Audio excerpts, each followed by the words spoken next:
Thank you everyone for joining our webinar. I'm very excited to have you here with us.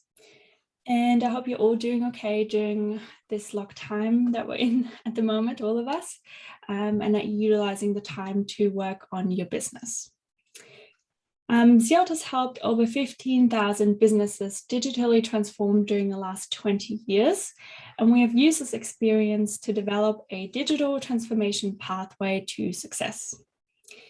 During today's webinar, we will help you identify where you sit on the digital adoption journey and what digital strategies you can implement to increase the performance of your business. We're very excited to have with us today our speaker, Jara.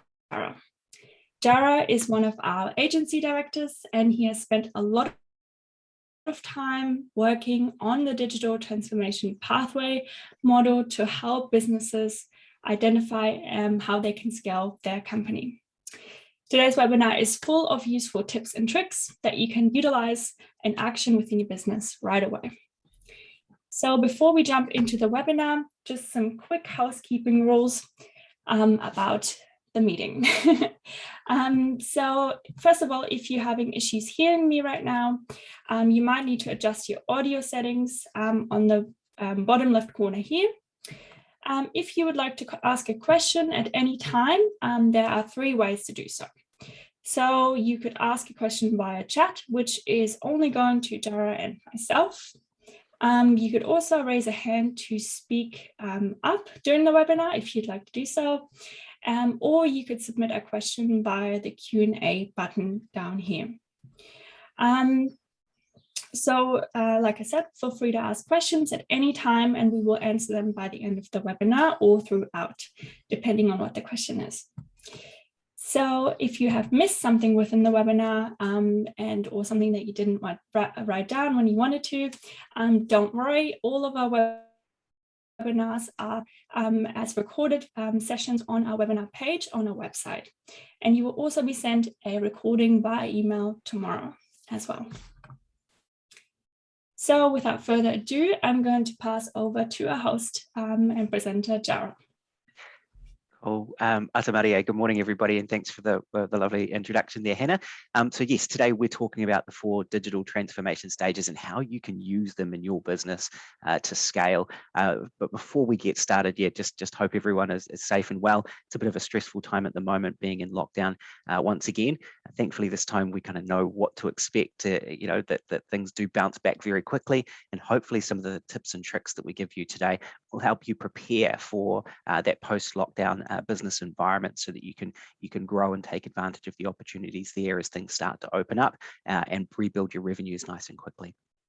So let's get into it. This is what we're going to cover today. We're going to talk about digital transformation in New Zealand, why you should be online, and then we're going to go through the 4 key stages of digital transformation. What attributes there are for businesses that sit in these different groups, what they need to get good at, and how do they get through to that next stage, and what will it mean for them.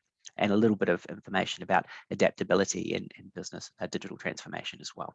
So we'll work through it. Feel free to ask questions. Really comfortable with taking them as we go through the presentation as well. But we do have that Q&A session at the end as well. So you're welcome to ask in the middle or hold them to the end. It's entirely up to you. But we do encourage that participation. We want you to get as much as you can out of today's session, and it's really nice to have you with us. So digital transformation, what is it? So Xyield has helped over 15,000 businesses through this process. It is the process of adopting digital tools to improve your business processes and increase revenue. Now, during Q2 of 2021, online spend in New Zealand was recorded at $1.5 billion. New Zealand Post has been creating some amazing research on e-commerce in the last couple of years, and they've got that over 70% of online sales continue to be with local retailers. So people are still buying local, but they are actually doing it online as well. So digital transformation and digital adoption is a critical factor for business continuity and scalability, especially with customers spending more time online. And as we What we do know is that as we get through this level 4 lockdown, we're going to move probably most likely into a level 3 environment where contact-free commerce becomes very, very important. And e-commerce is a key part of that. So it's important to understand this and prepare yourself for those alert level changes. And one thing we did see last year across all the organizations that we work with is that those businesses that had a strong e-commerce system and processes, they were the quickest to bounce back from the lockdowns. And so that's what we hope to teach a little bit about today. So why do you need to be online? I think that for a lot of people, this has already been established, and there's a lot of people making really great moves in the online space. But if you're new to this and you really want to understand the why behind it, creating an online store will allow you to service your customers more accurately and more often. So an e-commerce store is open 24/7, just as a key example.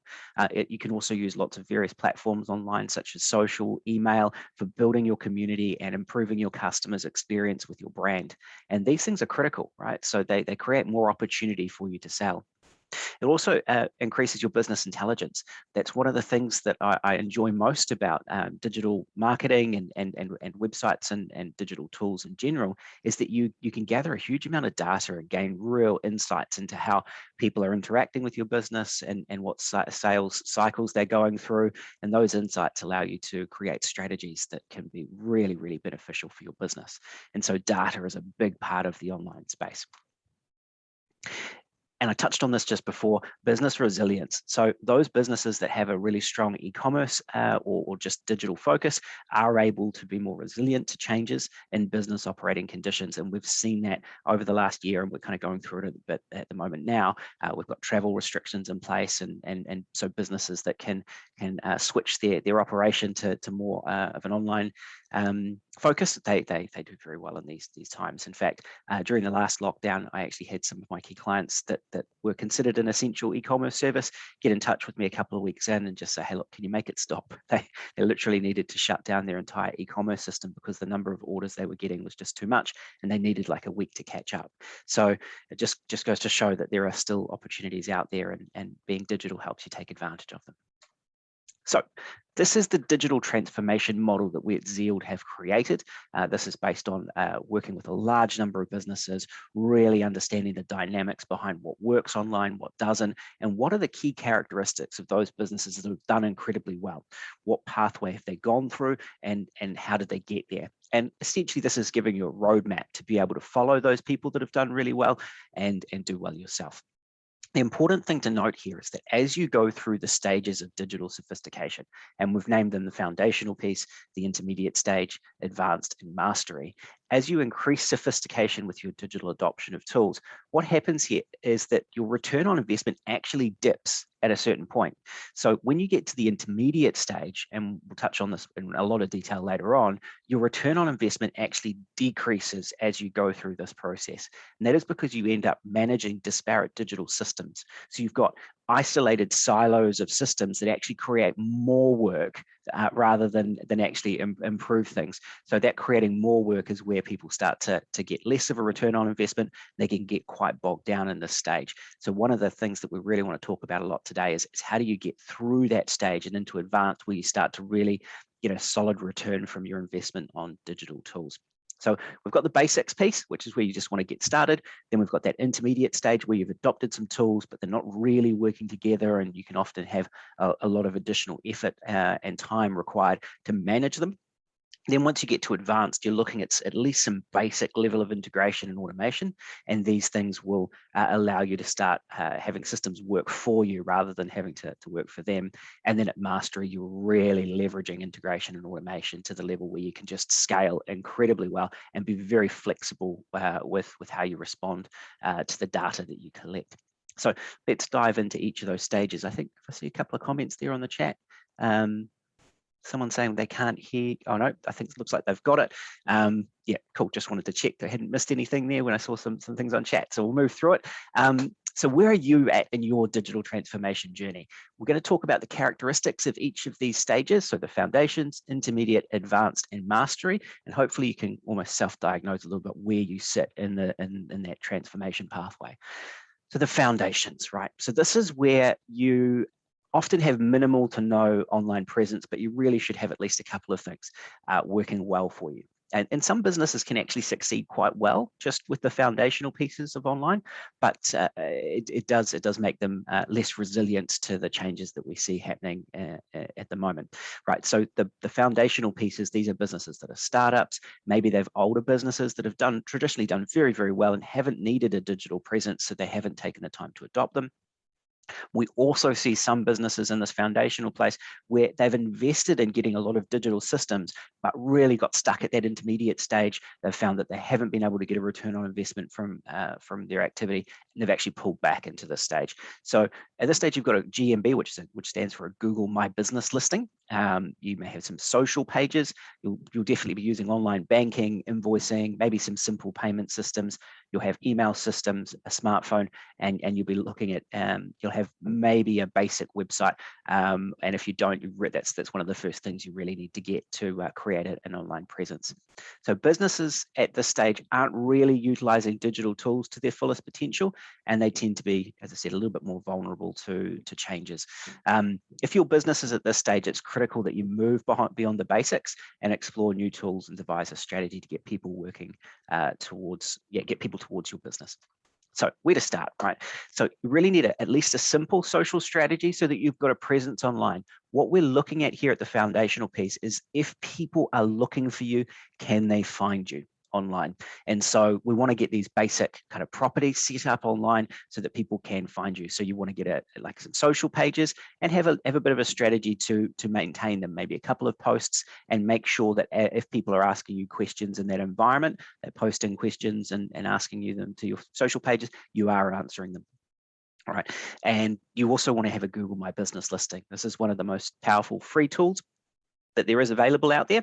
This is an example of our Zealed one. You can get reviews, and you've got phone number details and so on. And so there's lots of ways that people can contact you from this page. If you want to know more about Google My Business listings and how to optimize them, we have done sessions on that in the past in these webinars. So feel free to go and check that out and learn more about Google My Business. It's one of my favorite online tools, especially at this foundational level. You've got to have it.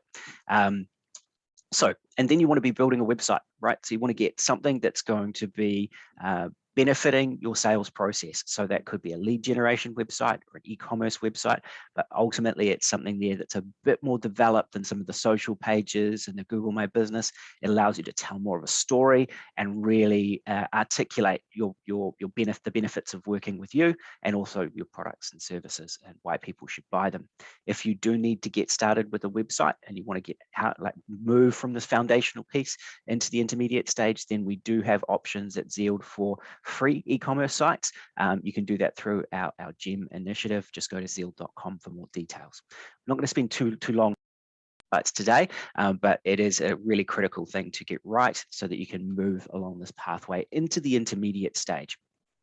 So businesses at this stage, they will have adopted multiple systems, and they will often find I would be honest, this can be a world of pain for some businesses. If you have an accounting system, you've got an inventory management system, you may have a CRM system, you may have a website, you may have your social pages, and all of these things take time and often will require double data entry across all of these platforms. So you'll update your website, then you update the inventory, and then you have to enter the orders into the accounting system. And so what you're doing is there's lots of duplication of effort. And so you've got more work to do to manage these systems rather than less. And we see a lot of businesses get stuck here because they've invested in these systems, but then don't have maybe the additional investment to get through the stage to the point where these systems are working for them properly. So a lot of businesses get bogged down here. And this is often where our strategy team come in and find businesses stuck in the stage and needing help to kind of get through it so that they can really start to fly as an organization. So businesses at this stage, they've got a basic online presence, but they don't potentially have the right resources or time to take it further. They may have some digital marketing going, but they often don't know really what they're getting out of it. So if this sounds like you, if you're investing in your digital marketing and you're investing in your website and other items like I mentioned there, but you don't really know what's working for you, then you're probably in this intermediate stage. Because you don't really know what levers to pull to get a good return on investment because you're a little unsure of what's working for you. Often businesses in this stage either get stuck here and they struggle through it, or they sometimes give up and start not really managing these systems.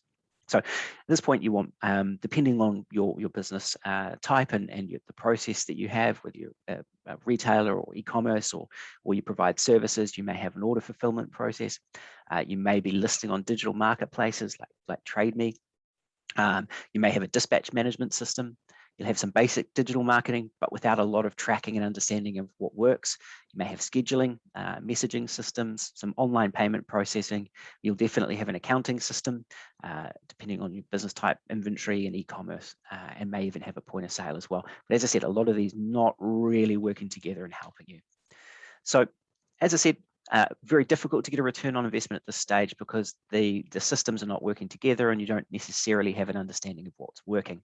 So how to get to the next step is you really need to start making sure that your website's working well for you and is starting to actually work in with other systems that you have. So at the advanced stage, we start to get some of those integrations working and some automations working as well. But to help fund that, you really need to understand how your digital marketing is performing. And so you need to have really good analytics around your search engine optimization, your social activity, your Google ads, and your email marketing. By making sure you're tracking and measuring these things, you can understand what your return on investment is, and you can really double down on those things that are working well and providing a positive return on investment, which helps then fund moving through into those more advanced stages, which sometimes take a little bit more investment. So websites, as I said, integrations are really important. Sometimes customizing your website so that it better supports your customers' buying process is key too. Every business is unique and every business has a sales process that can be improved through the utilization of technology. Often customizing that website, your website will allow you to improve that process. As a simple example of this, you could just introduce a booking system onto your website if you were a service business so that people could actually book in with you and at a relevant time. And that opens up a huge new avenue for you to generate revenue. Because often people that are buying from you for services, they'll be busy during the day at their job, then they'll have their kids to deal with in the evening, and then sometimes the only time, I know this is for me personally, sometimes the only time I've got to work on booking things that are important to me is quite late at night. And so businesses that have a booking system, they get my business. And so often that's a really great thing to invest in when it comes to customizing your website, because it improves the experience for your customers and helps you access more revenue. Often businesses that look to outsource at this stage can really get out of the stage much more quickly. As I said, having disparate digital systems means that you've got to spend more time managing them. So often outsourcing and accessing talent from around the world will help improve your business productivity at a really low cost without that spending, and maybe removing some of those heavy administrative tasks here for your business, so that you can then get your team here in New Zealand working on creating higher value tasks that actually create more value for the business rather than getting bogged down with admin. So outsourcing certain aspects of your business really does free up the business owner's time and often key staff members' time as well, and that helps grow the business quite quickly out of the intermediate stage. So if that's something you haven't considered yet, that's a really great way to get out of the intermediate stage, is to access the low-cost worldwide talent that is available through outsourcing. Can really improve your productivity without heavy spending. So that's the intermediate stage. As I said, that's where a lot of businesses get stuck, and there's a couple of, these are the ways to get out of it. What does it look like when we get to the advanced stage? I believe that it's really important to look at that, right? So advanced stage, we've got basic automation and integration. So at this stage, you're actually starting to use technology to save time and money. You're increasing the accuracy of your business. You're sharing data between systems, which is allowing for real business insights. You're starting to really understand the power of analytics, and replicable tasks can become more automated. So you may have automated email sequences that send information to your customers at just the right time, so someone isn't having to do that, or and that could be based on when someone purchased from you. It's just as an example, but it creates a better service for your customers, and it frees up time for you to focus on other business critical tasks. So Integration is essentially getting key tools to work together so that people are not having to double enter information all the time. So that could be your accounting system, often talks to your point of sale and your inventory. Having those systems working in harmony with your e-commerce site is really important.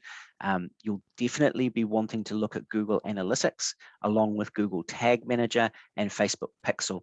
These are all your standard tracking technology for websites, so you can understand what your digital marketing is actually creating for you in terms of actual business outcomes, whether that's sales or leads. You'll have some messaging systems to make it easier to communicate and discuss things with your clients. You'll be leveraging digital marketplaces and, as I said, digital marketing as well. So the basic automation of client communications is really good at this point. So you want to have, if you're e-commerce, you have order confirmations being sent out based on you updating the status of your order. You'll want to have customer loyalty programs that re-engage people and can do that on an automated basis. You can have upsell and cross-sell promotions. Persons purchase this service from you and they're likely to want this service later on. That whole process can be automated just through some email sequences, and it can create real business value when you do that. You may have a referral program that works there as well. So you may have you might start to put in customized pieces to your website that has client self-service portals. So that could be as simple as like an order history so that people can reorder really quickly from you. You may have an invoice and payments history that just stops or makes it easy for people to access that information without having to give you a call and then tie up someone in your business to answer those queries, right? It's all there and available for them. And accounting integrations is probably the one that most people start with when it comes to basic integration, because that creates some automated invoicing, draft invoice records from e-commerce sales, and it makes it a lot easier for you to manage the different systems that you have, because the orders and information is flowing through into your accounting systems. So that's kind of a summary of what happens at advanced stage. So at this point, you start to refine your technology mix and make sure that the integrations between them are more seamless. You're not integrating everything, but you're getting the high priority tasks, the ones that you're repeating often, automated and integrated. And these allow for, and along with the detailed analytics I was talking about, allow you to have much smarter sales and marketing strategies, because you know what's working and you start to build up a really good understanding of how to generate success online, because you're measuring more than just impressions and clicks. You're measuring actual business outcomes like sales and leads generated from your activities. So at the advanced stage, you really want to kind of continuing down that path allows you to get through to mastery, and you really want to look at much more detail about how you can deeply integrate your e-commerce accounting and inventory systems together. Once you really deeply integrate, that's when you start to create even more value. That's where technology is really working for you, and it's a great place to be in. So at advanced stage, these are things you want to be working on, right? You want to be optimizing your sales and marketing initiatives, and you want to be testing and measuring various different options. You're really trying to gather as much data as you can around what works. So you set really clear KPIs, and then you're running test campaigns based on that, so that you can see whether or not if there is an option to get more out of what you're doing. And often this is done through a process called A/B testing or split testing. This is something Google does incredibly well. So Google is constantly running A/B or split testing experiments. Whenever you arrive on a Google search result page, approximately 25% of people will see a slightly different page, right? You may not even be aware of this, because often it's very small changes. But what Google's looking for here is, if I can send 25% of my traffic to a page with a different variation, and it has a better result than the standard page, then as soon as they've got enough data to confirm that, they will then make that the main page that people go to and start their next test. And so it's this process of small iterative change based on data feedback that's allowed Google to grow at the rate that it has over the last couple of decades. And the Google search result page looks very different now to what it did when it was first launched, but you probably wouldn't have noticed much of the changes as they happened, because there were small variations that improved performance for Google, and it was done based on this methodology. So To do this, you have to be measuring things accurately. So you create tests, you measure, and then you tune based on the data that you get back. This helps you improve return on investment, and it's only really possible at this advanced stage where you've got the proper tracking and metrics in place, and you've got this integration and sharing of data. It allows you to start working in this way and really tuning and delivering real value for the organization. At Mastery, what does that look like? So at Advanced, we're just starting to work with these sort of tools, and we're starting to get them working for us. At Mastery, we have them really well tuned, and we're able to move into the next phase. So at this stage, we've got advanced integration and automation configured at our disposal, and good control over the tools that govern our conversion funnels or our sales and marketing funnels. You have the ability at this stage to really set up multiple what we call sales funnels and manage them effectively. And as soon as you find those marketing sales funnels that are working very, very well, you can scale and dial them up with real confidence that you know the results you're going to get because of the way that you've configured them and the way that you've measured and tested in the past. This allows you to do content marketing, really advanced lead nurturing, and you can start to build much longer term sales funnels or pipelines of potential clients so that you are really seeding and growing the market. You're stimulating, you're educating your customers, and you're growing a customer base, as opposed to just collecting them at the bottom of the funnel when someone's searching for what your products and services. You're actually convincing them they need to buy your product much earlier on in the sales process, and then keeping in touch with them until they're ready to buy. So at this stage, you've built up a really powerful sales funnel or multiple sales funnels, but you've got a pipeline of potential customers that you're nurturing and working with over time until they're ready to buy from you. At this stage, you're really in a very strong position. You've got really good metrics. You understand what it means to interact with people very early on before they're even aware of your brand, right through to people that are highly engaged and really close to buying. You'll have some good detail on what the lifetime value of a customer is, and this will allow you, along with the e-commerce and lead values, to create return on ad spend measurement. This allows you to get into the space where you can work out, for every dollar I spend on this marketing channel, how many dollars does that return to me as an organization? It allows you to really carefully understand what's working for your business and what's not working. And it allows you to scale really, really quickly when you find really high return on ad spend initiatives.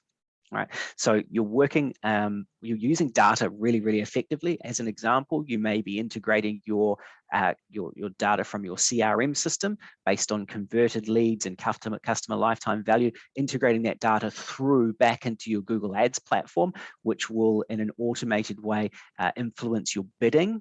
So Google has an artificial intelligence system running within Google Ads that you can feed with data from your CRM system, and it will start to work out which customers are going to be worth more to you in the long run than others, and it will actually influence your bidding methodologies on your ads so that you can actually acquire those customers that represent a much greater lifetime value. So when you're at this stage, you've got data sets being shared, and you're actually starting to really accelerate the rate at which you get a return from your initiatives. So kind of actually covered a lot of this. So what does that mean for your business? It means that you have the flexibility to run multiple initiatives with really detailed measurements so that you can get consistency of outcome and also really start to dial up and scale.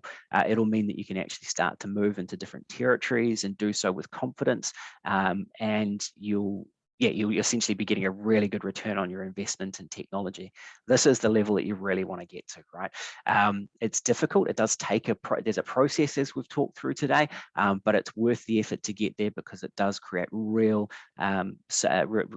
solid business that gives you a lot of long-term flexibility and control over outcomes.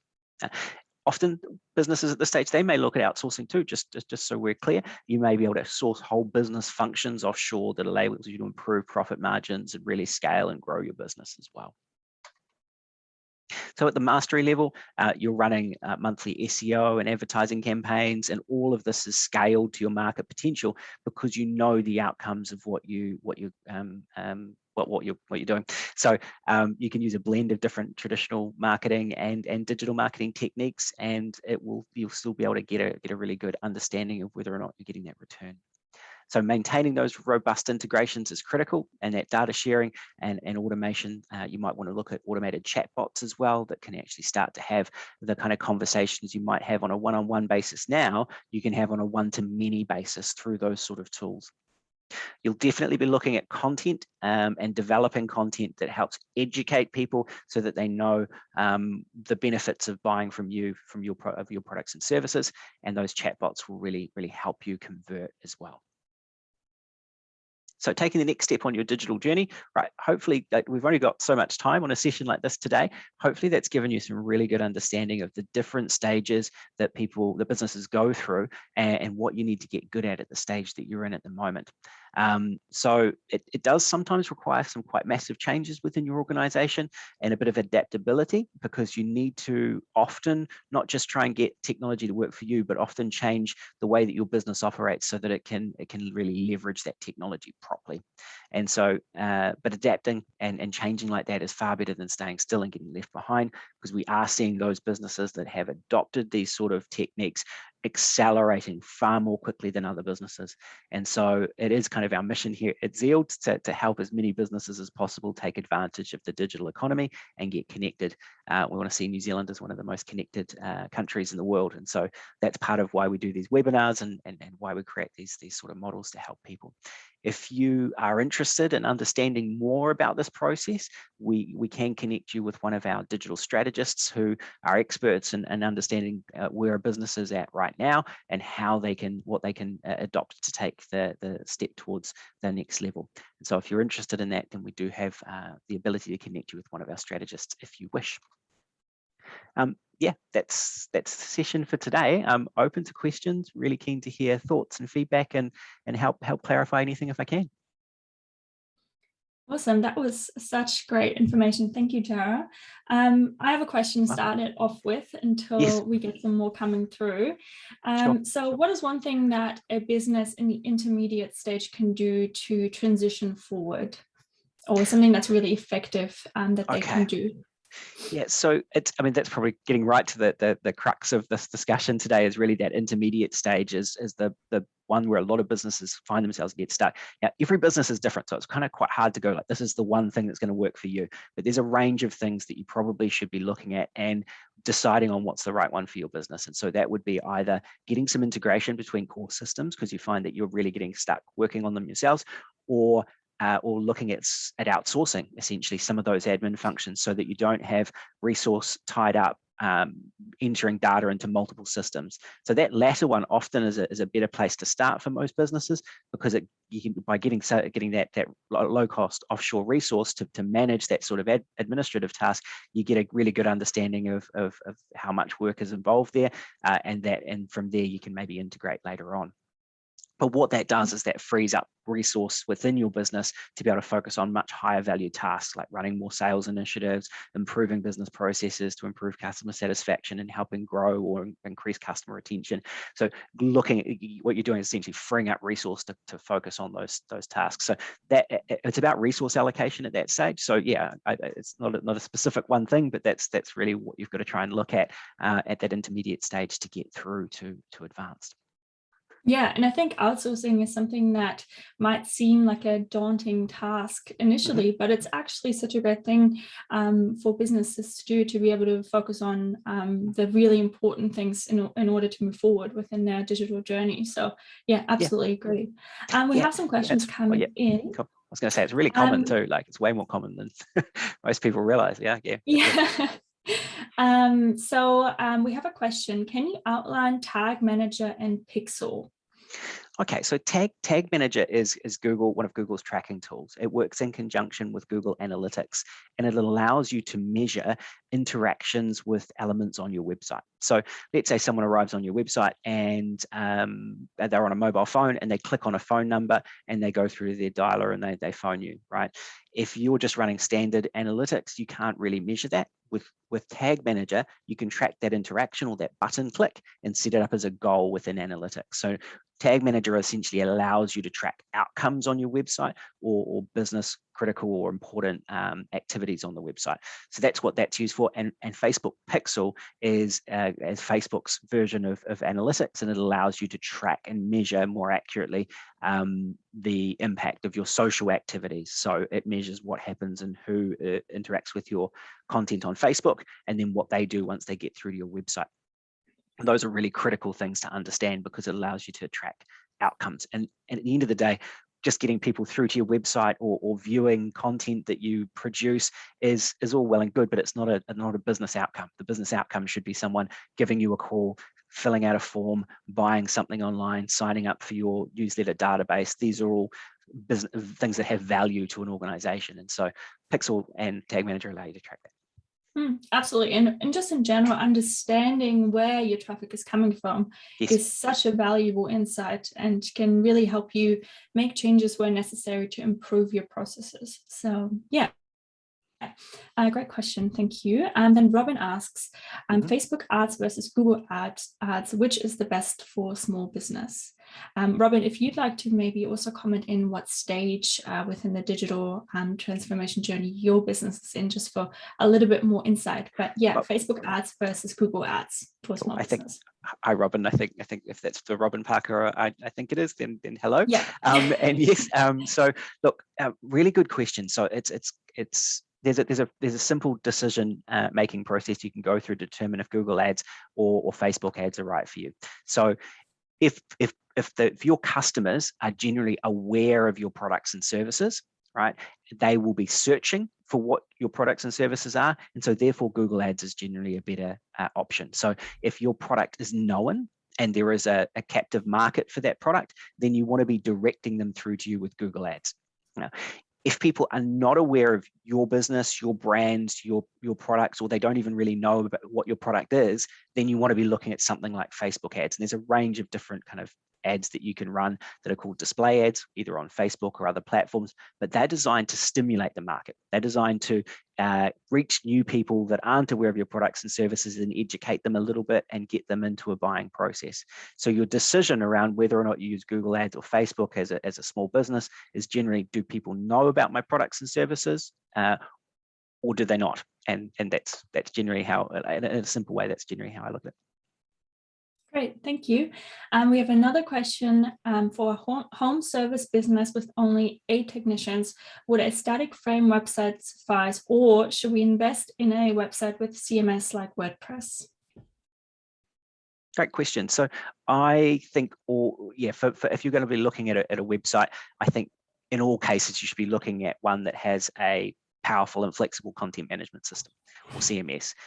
The reason being is that it will allow you to more easily update and change the website, and it'll allow the website to grow with you as an organization, not necessarily in terms of size, but in terms of complexity, so that it can better support your customers' buying process. So without knowing all of the detail around your organization, there's likely to be processes that can be done on your website that will support the business goals and the wider way that the business interacts with its customers. So having a content management system like WordPress, and there's a range of other ones out there that have got some great tools that you can integrate, that's a far better option to invest in something like that that's going to be able to grow with you over time. Great. Then we have another Facebook related question from Teresa. Is Facebook Pixel only available through the Facebook business site? You're going to need to have a Facebook page set up, and you're going to need to have the Facebook Business Manager configured to get the Pixel, or otherwise you wouldn't have things to track specifically. So I believe that's the case. Yeah. Okay. Great.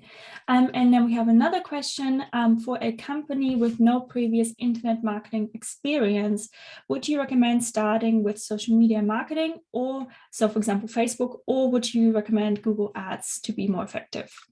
Right. So yeah, I think I kind of covered this a little bit before, and just in terms of, you really need to understand who your customers are. So it's not really a one size fits all, and every business should start with ads or start with social media marketing. It comes down to who your customers are. Right? That's the most important decision-making piece in this. So who are your customers? How much do they understand about your products and services? Where are they spending their time? And how do we reach them effectively so that they look to buy from you.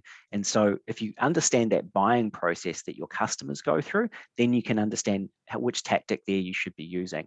If you're still unsure, and it's pretty hard when I just give general answers like this without knowing the detail, then we do offer a free, as I said before, a free strategy service where we can actually help you evaluate your customers and look at the buying process and make some recommendations around what's the right option for you. Great. So if there's any other questions, Oh, sorry, just one thing please on that let us last know. one, just one thing that's probably worth mentioning. Generally, if people do know about your product and service and they are searching for your product and services, then looking at Google Ads and search engine optimization does generally return the more to start with than what Facebook will.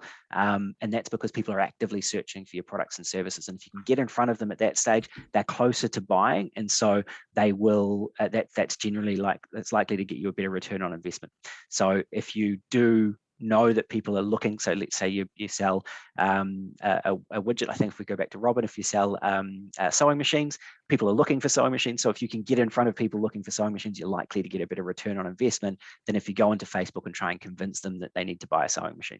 So if you can use Google Ads, it generally works. It often works really, really well and much more effectively than Facebook ads. But if you can, try and get some budget for both and test and work out what works for you. Yeah, I agree with that. I think testing, and especially if you're testing something and you find out it doesn't work, it actually gives a lot of insight as well. Yeah. And then that way you can adjust what you're doing and moving forward. Split Absolutely. testing specifically, where you test something that is very similar but has slight differences, I think works really well as well to find out what works for you and what doesn't. Cool. I think there's no further questions. So I will share my screen. Oh, 1 second. Great.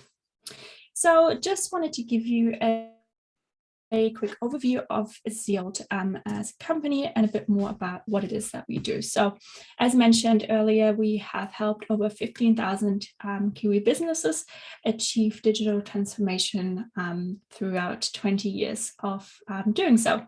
We're also currently supporting businesses throughout New Zealand with our GEM initiative. Now, if you've not heard of our GEM initiative, essentially it is an initiative that helps businesses get a free website set up, and it also includes a no success, no fee hosting for 12 months. Here's an example of one of the websites that we have built for Robin's Cottage. And yeah, it's just a really great initiative. But as we have discussed throughout this webinar, you might be in a different stage within your digital journey. So if you need any help with any digital marketing related tasks and issues, please get in touch with one of our digital strategists. So here's a quick overview of our next webinar, which is a really, really awesome topic. We're going to be discussing email nurturing tips to convert and retrain customers. So this is super important to know about and to not make any mistakes that will land you into the spam inbox in your audience's email inbox. So we'll be going through marketing and sales opportunities through email marketing, and we will also let you know how you can grow your email database and win over clients through really simple but also really affordable and effective email nurturing campaigns. This webinar will be taking place on the 8th of September, so be sure to pencil that into your calendar. As previously mentioned, you can also rewatch all of our past webinars on our webinar library, which is on zeal.com/webinar series. Especially right now during lockdown, it might be a really great time to sit down and just learn a bit more about digital marketing strategies. Thank you all so much for joining our webinar, and we look forward to seeing you again in 2 weeks for our next webinar.